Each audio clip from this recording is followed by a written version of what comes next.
Good morning. So this is your third day of considering death activity. And what you've done so far is you did the There There passage by Tommy Orange. You have completed Because I Could Not Stop for Death by Emily Dickinson. And today you are going to complete the passage from Jason Reynolds' book, A Long Way Down, titled The Sadness. So the first thing we're going to do is we're going to listen to Jason Reynolds read his poem.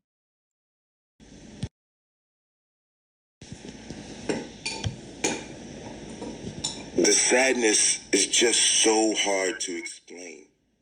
Imagine waking up and someone, a stranger, got you strapped down, got pliers shoved into your mouth, gripping a tooth somewhere in the back, one of the big important ones, and rips it out.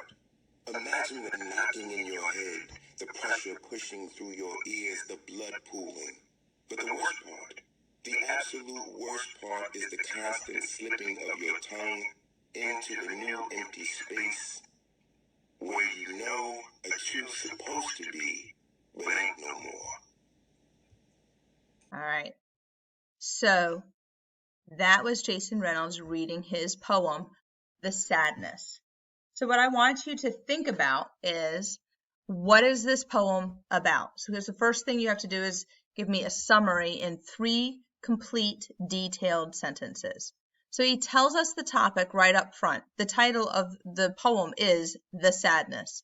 So we know right away that the poem is about sadness. So you have to consider, what type of sadness is this? What do you think it is? Look at how he explains it.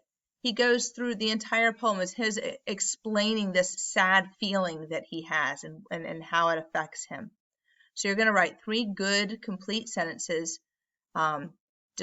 summarizing what he says here. In the second box, you're going to tell me what point of view is this speaker telling this from. Is this speaker alive?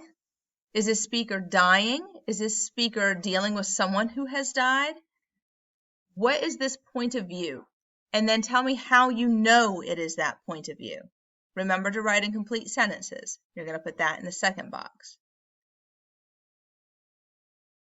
And then in the third box, you're going to consider the literary devices you see here. There is one overwhelming literary device in this poem. What is it called? Think about this. When they start with, he's starting with the sadness. He's telling us what it is, sadness. So that's his topic. But how does he describe the sadness? He goes through this whole poem and compares it to something else. What is it called? Some of you might remember the poem last year that you read, Hope is a Thing with Feathers. Remember we compared hope to a bird with feathers? What literary device is that? This is the same thing that's happening here. So you're going to tell me what literary device it is and how does it affect the reader?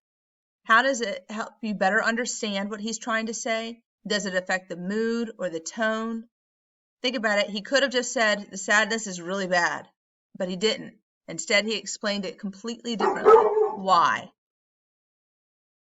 Once you finish this section, you're done for today, and tomorrow we're going to move on to the blackout poem. Make sure that you have in your first 3 sections written in complete sentences with capitalization and punctuation.